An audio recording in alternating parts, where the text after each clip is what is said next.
Generating traffic and sales can be a challenge for online merchants. But selling on the Walmart Marketplace puts your products in front of millions of customers who shop on Walmart.com. And right now, sellers who join Walmart Marketplace can save up to 50% on referral and fulfillment fees for the first 90 days. So get started today. Head over to marketplace.walmart.com/savings. That's marketplace.walmart.com/savings. Welcome to E-Commerce Conversations, a podcast by Practical E-Commerce. What's going on, Internet? Eric Banholtz here, and we are back with another E-Commerce Conversations. I've got two special guests in the studio today. Super excited about that. Got Brad Day, the president of Helm Boots, and I've got Joshua Bingaman, the founder and designer of Helm Boots. And it's a special episode because we're going to be talking about raising money and maybe learn some pitfalls that work and don't work, and kind of talk about the business. But why don't you guys go ahead and give our listeners a little hello and maybe tell the story of Helm Boots. Cool.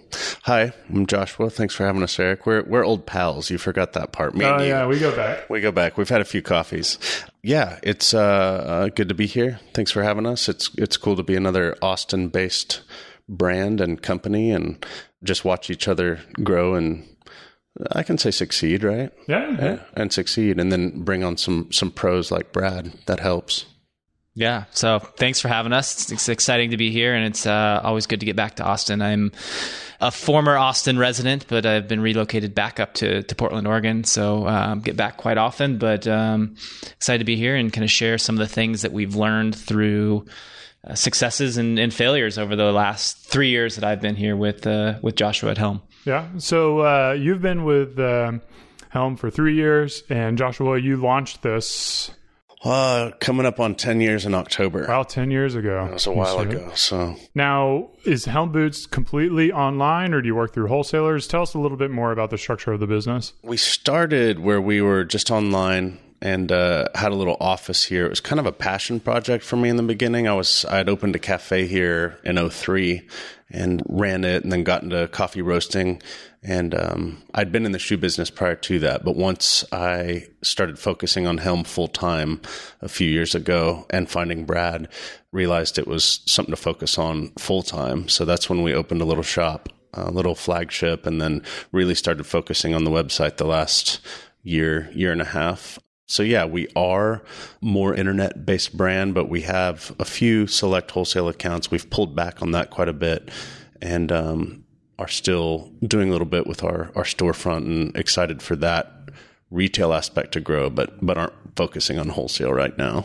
Yeah, I mean, just to mirror Joshua, we've done a lot of kind of looking at our business model and how do we connect better with our customers that are around the country and create the right environment for them to experience our brand and our products and be able to have that one-on-one conversation with them. And we felt that a brand of our size and where we're at, that it was very valuable for us to control that conversation. And we can do that by connecting with them directly over our website and then through customer service and phone calls and things like that. And sometimes a little bit that can get diluted when you put the relationship in the hands of a wholesaler. And so we've tried to really enhance the experience of the Austin storefront, which is our home, and then really go out there and create an experience with a website that allows people to get to know us, get to know our products a little bit more intimately than they could if it was through somebody else's relationship management.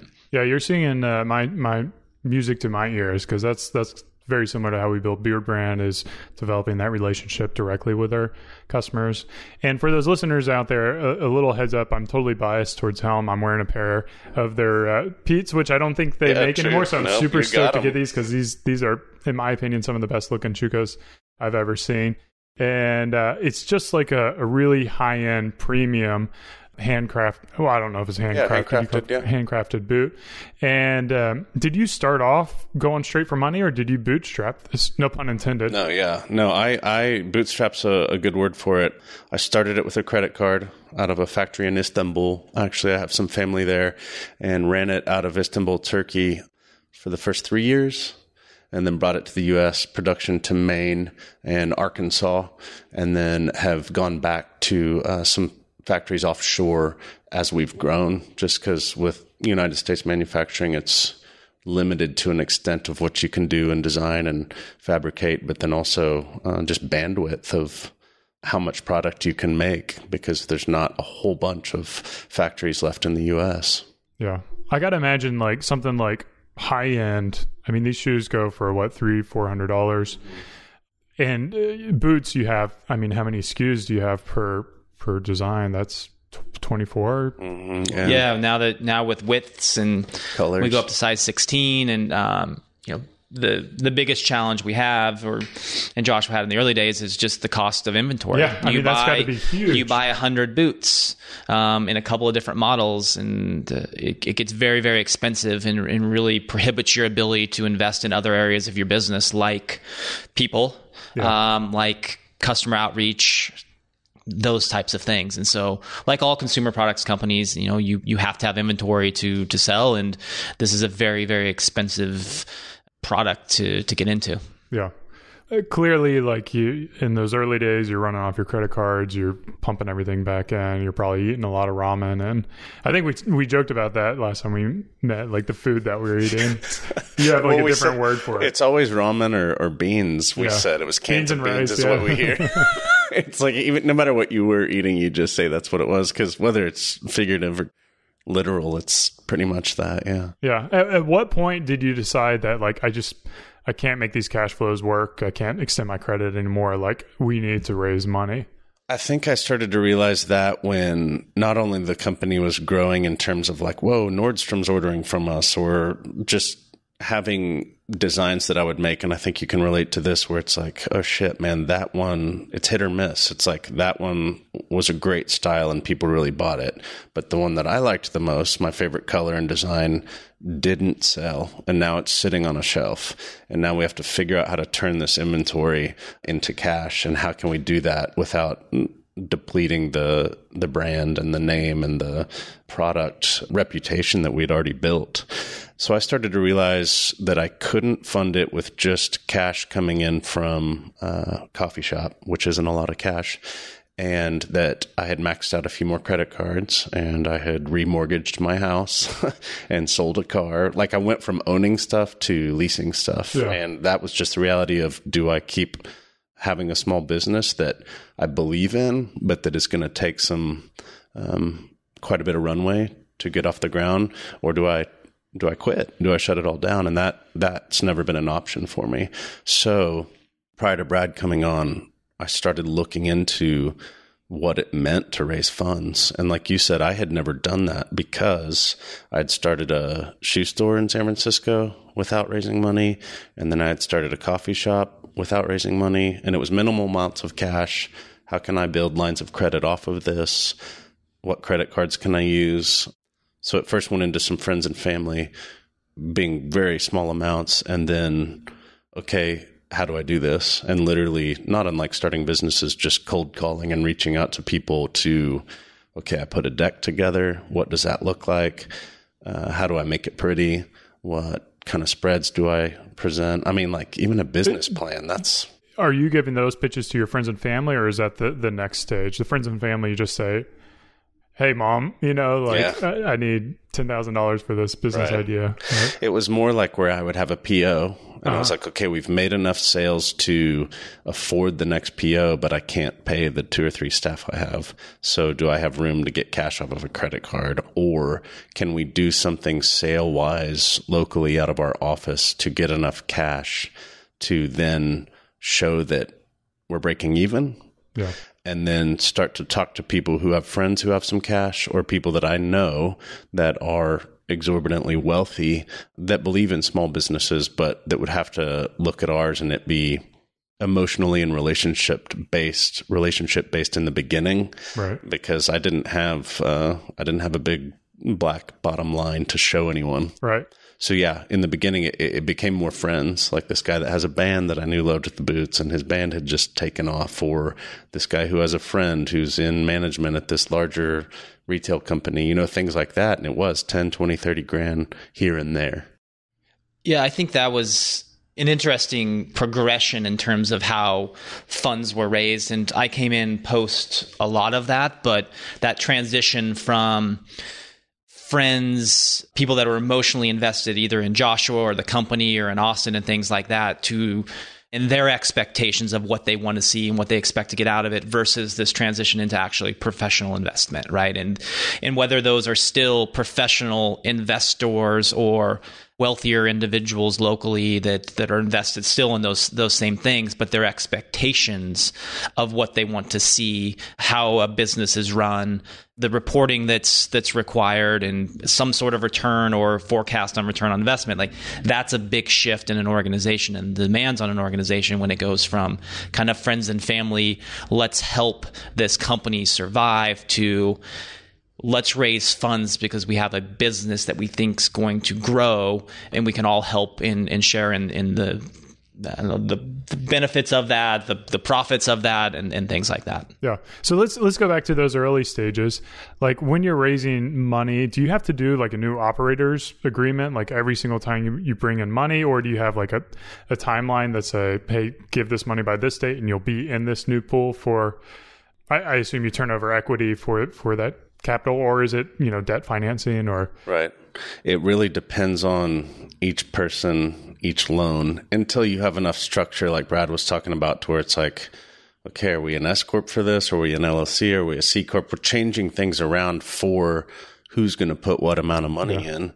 And those people that are the first round investors with equity that's protected and they won't dilute, to people that are second and third round, where when more money comes in, they've agreed upon, okay, well, my ownership will dilute some unless I want to step up and put more money in and secure where I'm at. Each round has been different until just this last round, where I think this is our third structured, papered round, where there's people putting in significant amounts of money that do need and expect and want, like Brad was saying, not only the results and the paper and the updates on paper, but they have higher expectations because they have their own companies that are very successful, or they've invested in other companies. And again, that was all very, very new for me. And even Brad just lately being able to compile the financials that have been requested, and having some people that are actively involved on our board of directors that have, I would say, held our hands the bigger it's gotten. Yeah. Just because we're learning as we grow, but we're definitely agile and able to run with the baton we're handed. Yeah, so it sounds like the very typical like entrepreneur story, where you figure everything out, you kind of pull it all together, you do whatever it takes to make it work in those early days. And then as you learn from those mistakes that that's not really sustainable, you start to build processes and structure. Exactly. And that happens with investing too then. Mm-hmm. And having investors, picking the investors you want that do want to be active or involved, and gaining as much knowledge as you can from them. And then the ones that just want to put money in because this investor did, or friends of friends kind of thing. It really is very specific per round and per investor, based on what we need as well. Yeah. Because projections are what are there, but can they be met, or do we blow them out of the water, or I'm way off? It's day to day. Yeah. I mean, it's certainly started that way, right? And now as we've evolved and, have a corporate governance and structure, and not to get into the nitty gritty of all those, that everything is dictated by, law, right? And proper governance of a company, and board approval for cash allocations and stock grants, and, does the entire organization, the board, the investor group, they all have rights within the governance to say, we want to go raise money, or we don't. We want to do this, or we want to pivot and go here. These are the things we want to invest in. So the flexibility to be this agile small business certainly changes when you transition in towards this professional type investment, and you have proper governance, and you're confined by those rules rules and regulations. Now, I use confined as is restrictive, but there's also a ton of upside to that, right? The access that you have, obviously the access to things outside just of the capital is very, very beneficial for a business of our size. It's a lot healthier. Yeah. One of the things I've heard, and I don't know how true this is, and I'm sure every business is slightly different, but like each round you raise, you essentially expect to give up about 20% of the company. Is that kind of like a realistic ballpark, or should entrepreneurs kind of have different expectations going into it? A lot of that's purely based on the valuation of the company at the moment. And then how much you're raising. And how and where and what that valuation is. Because the people that get in early, our valuation's a speculation. And you know how where they'd say, okay, it's worth this much, I'm putting this much in, and they got in early. And then the valuation is significantly higher the next round. And if you're succeeding or if you're growing. But yeah, I would agree with Joshua there. I think every situation is so different, right? And where are you at in your business that you're looking to acquire capital? If it's very, very early and you don't have a lot to show in terms of outside of a belief in you, right? And that's generally, probably what people are investing at that point. They're investing in you as an entrepreneur and you as a person. That could make a lot of sense as a 20% mark or something like that, depending on that. But I think it's, we all probably watch a lot of these shows and things like this of the big raise for 20% and, they're getting millions and millions of dollars. I think those are the exceptions versus kind of the reality, which it's very dependent on who's investing, where you're at in your business and really what you want to accomplish out of the capital. Like if you're investing, you think this capital can get you through the next 5 years, right? That's realistic. If you think that this capital can get you through the next 12 months while you're kind of figuring out, like that seems like a lot to give away. So I think it's what you're trying to accomplish and what your goals are for your company and things like that. Okay. You talk about the shows that they're on. I was a Shark Tank contestant. Right. That's what I was thinking about, Shark Tank. I didn't know if you wanted to talk about that. Plug. Yeah. But I kind of want to talk about, like it seems so easy. It's just like, oh yeah, just go out and get money. Like what are tips that entrepreneurs need to know and business owners need to know on how to successfully pitch your business so that you actually get a hit rate for investors? Because I would imagine, what is it, like 10% of people say yes or even smaller than that? Yeah. I mean, I think from what I've learned and what Brad knows I can bring to the table, that then I can hand off to him and a couple people on our board that have the experience. I'm not the numbers business savvy guy, but I am the creative and I am the passionate person who lives and breathes and bleeds the brand in terms of I will give and do anything and everything I can to bring people to the table that would be or are willing to invest, but it's relationship based. And the amounts of relationships I have and the sincere relationships that I care about the person and the person cares about me is for our brand. The people are involved as relationally as they are not just putting money in. I'm not going out to a PE company. I'm sitting across the table with somebody having lunch or coffee multiple times. Either we've already known each other or we've been introduced per someone we both trust. Once that's happening and that's there and that's done is when we enter into a conversation of the crossing the T's and dotting the I's of what it really means to invest money, not just caring, concern, and joining the passion. Yeah. Best wishes. Right. Well, yeah. I mean, I was in the music industry, then I was in retail, then I was in a cafe, and then back into owning a retail company. Those are not things that an investor sees like they do like real estate or technology. I mean, you have a brand that started with servicing beard products, footwear, out of the US, even in the beginning when it was. Those aren't things that it's like, dollar signs. Yeah. To someone who is a successful investor. Yeah, I would agree. I mean, it's what they're looking for, in the beginning was that relationship, right? And this very charismatic, authentic person that's living and breathing a brand. And, a lot of brands try and create that, and we've got it, right? And we've got this great story of an entrepreneur who's built his business on the east side in Austin, which is really cool.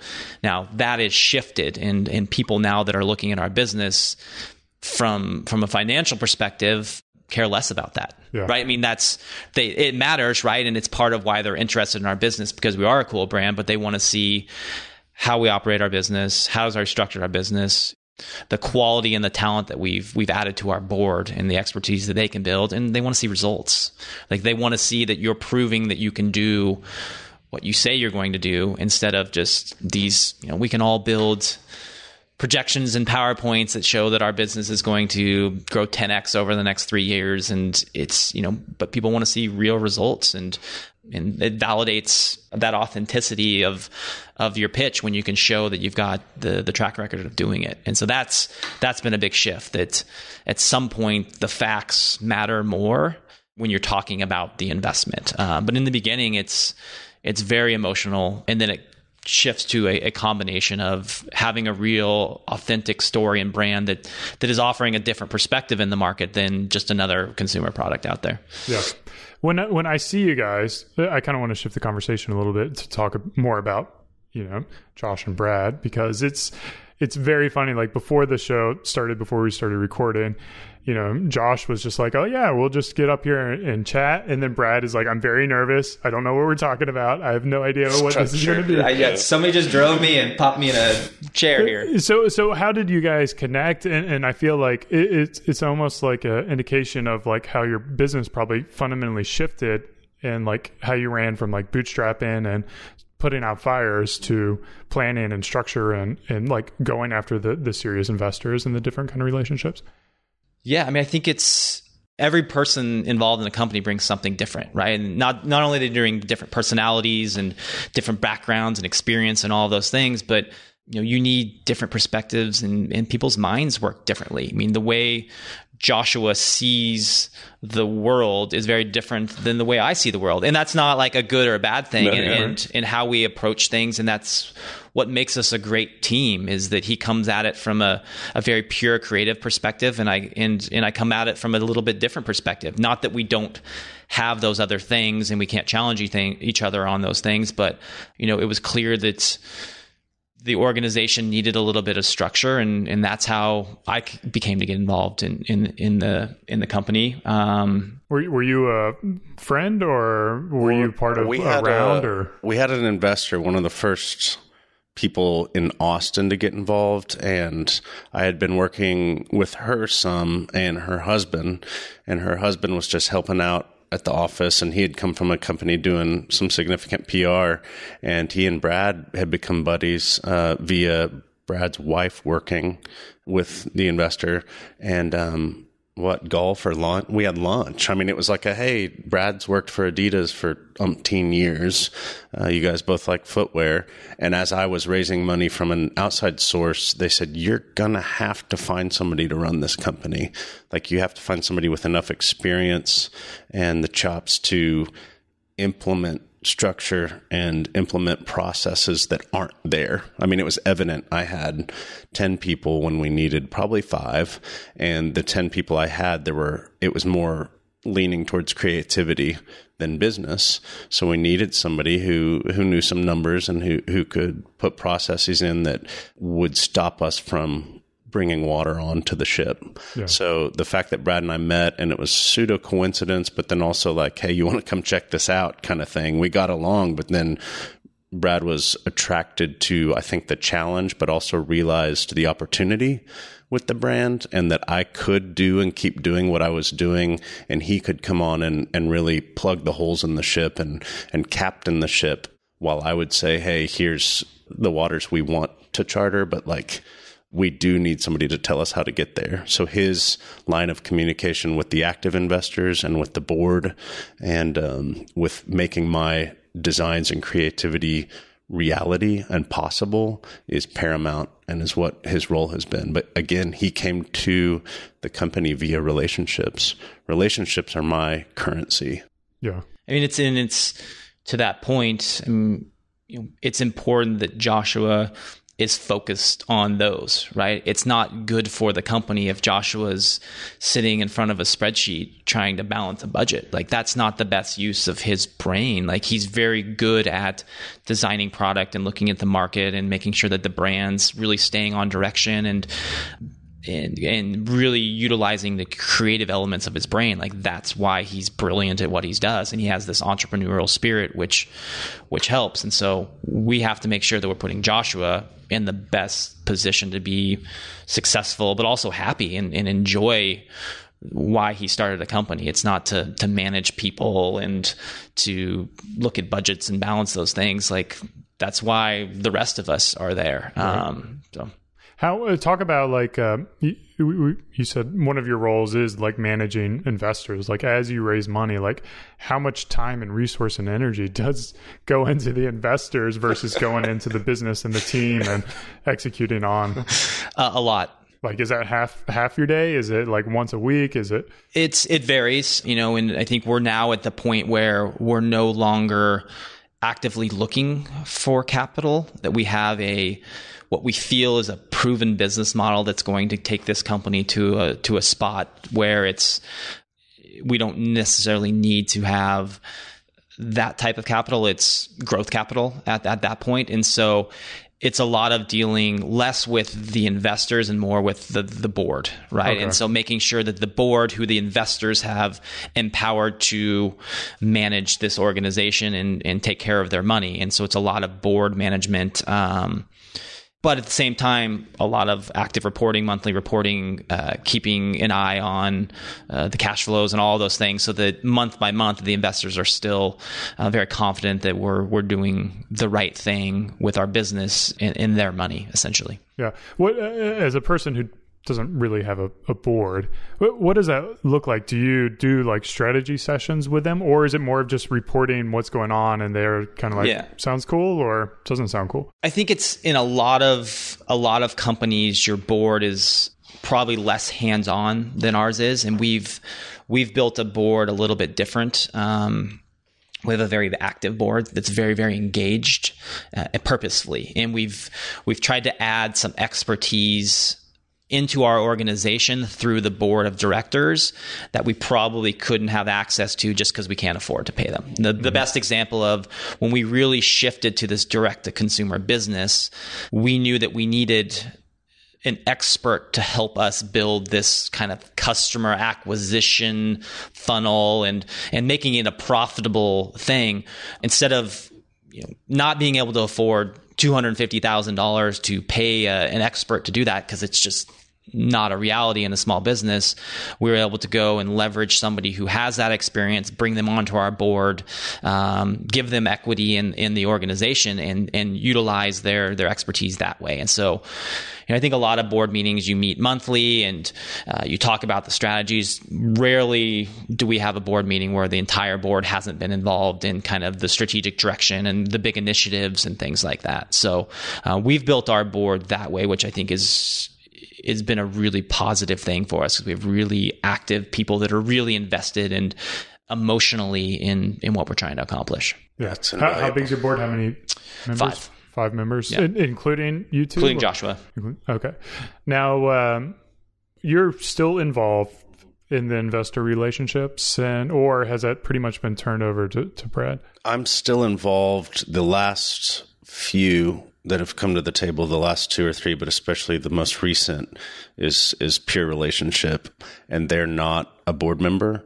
But prior to that, it was all relationship. And now it's at a point where, like Brad was saying, the bottom line and the direction the company is going will bring who's next. And if it's not already people that are involved, reinvesting, which is the best case scenario. Mm-hmm. Yeah, I think it's Joshua still maintains, like, to his point, those personal relationships, and making sure that if they have questions outside of the normal reporting and all of those things, that they have a person that they go to and talk to. And so it's very important that those people still feel a connection to the brand, and Joshua still is that personal connection to the brand. When it gets to some of those other things, we shift towards myself and even the board. And we really try and filter a lot of those high level investor conversations to the board. And there is a person on the board that primary responsibility is to help manage those investors. So just that's what he's really good at. And he spent his life dealing with a lot of people like that. So it's a huge asset that we can be shielded a little bit from that. Yeah. Because to your point, if we're spending 50% of our time trying to deal with investors and board members, like, are we really focused on the business, right? And which is what we need to be focused on. Yeah, I would imagine it would be pretty tough to manage that, because I would also imagine board members tend to be pretty successful in their own right with their very limited schedules and being able to get access to them or to be able to wrangle them all together at certain period of times. Mm-hmm. Must be pretty challenging. Yeah, what's been rad about that is those 4 that Brad was talking about being accessible, and that's part of their agreement and their vested interest and their incentive, whereas the others that are more just put in significant amount of money and just kind of step back until it's time for us to send a report. But what's been amazing with having somebody like Brad or 2 or 3 other people is when the questions come to me that I literally can't answer, I can tell them how pretty the flowers are, or I can explain again passionately where we're headed and show the last photo shoot and who's buying from us now and what sales were. But then if somebody has questions beyond that, which most of them do, I can say, hey, Brad, can you help here? Or, hey, this person or this person who's on our board that can legitimately explain the details and what would need to be heard or matter to that significant investor. Yeah. Before we wrap it up, I want you guys to go in a time machine and share kind of like the pitfalls that I'm sure you got plenty of them, but like if there's a couple highlights during this process that you wish you had done a little bit differently, or maybe things you want to do again if you had that opportunity. Mm-hmm. I can be pretty quick about that. It's I've fallen in a lot of, what'd you say, pitfalls? Yeah. Somebody will be like, what have the speed bumps been? And I'm like, potholes. Yeah, that's like a whole nother podcast on its own, seriously. Right? Yeah. And that's, you and I have talked about ego is destroyed when you've eaten enough crow or changed enough diapers or fallen on your face enough. And that's gold, to be able to not let your sense of or desire to be praised or accepted or worshipped get in the way of your work or what needs to be done. That said, when I've looked back on the 3 or 4 businesses I've started off a whim, no idea what I'm doing, no business history, no schooling, no business plan writing, none of that, starting everything off sheer passion and action, I would have learned or wanted to learn how to have someone I would have slowed down and I would have said, where is someone who's done this that's willing to take me under their wing or that's willing to let me shadow them, and then be taught how to raise money before I started the business, which would be hard without the validation, but it's not unlike what I did 5, 7, 10 years into other businesses where it's like, okay, I've fallen and failed enough, which is more valuable than an MBA, so I've heard. But that's made it really hard. So losing relationships and sleep and time and family and health and possessions. And it's a crazy thing to do independently, but it would still also be crazy with money. But looking back on any of it, I don't think it could have been done different. And everything that's happened is what's supposed to have happened. But I would have liked to have learned how to and implemented fundraising prior to starting the businesses. Just to know those expectations. Yeah, what about you, Brad? Yeah, I think it's a really interesting question. And I think one of the things that I've really learned over the last 3 years is what it really means to be an entrepreneur. Now, I really commend both of you guys for having started your companies. And I always tell my wife, I'm like, I don't know if I could start it. Now, I'm in it as we're building this small company and I have the spirit, but what it takes for you guys to start something from scratch and the belief in yourselves and this business is truly remarkable. What I've seen over the last 3 years, and I spent the first 16 years with a massive company that had the healthcare and the 401k, and we got bonuses when things worked, and so I had this this different understanding of really what it meant to be in a small business. I think what it takes is this belief in this business that you've started. And what sometimes can happen is you don't really foresee that some pivots that you need to make in your business, right? And you have this thing that you want to do, which is make shoes, right? And you have this model about how to do it. And so your head's down trying to do that, and surrounding yourselves with people that can pick your head up and say, okay, doesn't mean we're going to stop selling shoes, but let's think about it, doing it a little bit different, right? And let's pivot this business model. And so, we talked a little bit at the beginning of how we've pivoted to more of a direct to consumer, and we've kind of walked away from wholesale. We've looked at our sourcing. We've looked at how our company's structured and the people that we have working for it. I mean, I live in Oregon, right? And, all of those things. And so we've pivoted our company to a different way to operate and structure and all those things, which has proven out to be really successful, which is why we were just able to go back to our investors and say, hey, we're proving this now. We need a little bit more money because boots are expensive. But I wish we had done that a year earlier. Yeah. I wish we had, had the foresight to say, come in, let's look at this, let's build the structure, let's get the right people. But wow, look at our business model. Like, this is not a model that's going to be able to make money. So therefore, we need to do in order to keep our jobs and employ people and all of those things. So I think that foresight to just kind of look at the business model and pivot and try and do things a little bit differently and have that flexibility in how you look at things. Yeah, and really make those hard decisions about, fundamentals of killing wholesale relationships is not an easy thing to do.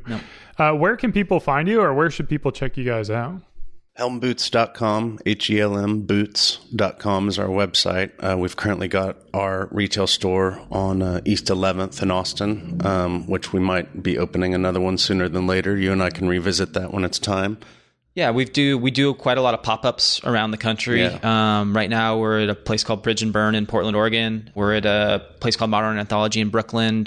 Last summer, we were in Oklahoma City and Raleigh and Denver. They can find all that on the website. Yeah, the tours. And email newsletter, I assume. Yeah, they can sign up for the newsletter. We still have a very select wholesale account here or there, but those aren't things. San Antonio, we've got. Yeah, there's a great shop in San Antonio. But what about following you guys personally? Are you active on social media, or is it best just to go to Helm? I am. Brad's not as active because, again, he's doing shit that matters. I'm kidding. Helm Boots, at Helm Boots is our handle on all that. I'm Binger Zinger, which Bingaman's my last name. A lot of people started calling me Bingers years ago here in Austin. So Binger Zinger. And people like to follow me, but it's mostly family stuff and the personal relationships of it. But I do post stuff where it's like, hey, we're at this shop, or here's this famous person wearing Helm, or whatever stuff like that people get a kick out of. I'm nowhere near Eric Banholtz. You're talking millions there. I'm talking hundreds. No. So they're all in it for Beard Brand and Carlos costume. Right. It's all about Carlos. But I thank you so much for coming on to the show. Thank you for having us. Yeah, I really appreciate it. I learned a lot, and very. I love your brand too, and what you've built. Like if you guys still listening, check out Helm Boots. They've got incredible branding, design, photography, shoes. They're doing all the things right when it comes to e-commerce. So you're going to learn a lot by going to their website and checking them out. Thank you. And then your life will be better if you grab a pair of shoes. That doesn't hurt. I got a couple of them and I love them. Cool. Thank you. So thanks guys for listening. As always, this has been another e-commerce conversations. Cheers and keep on growing.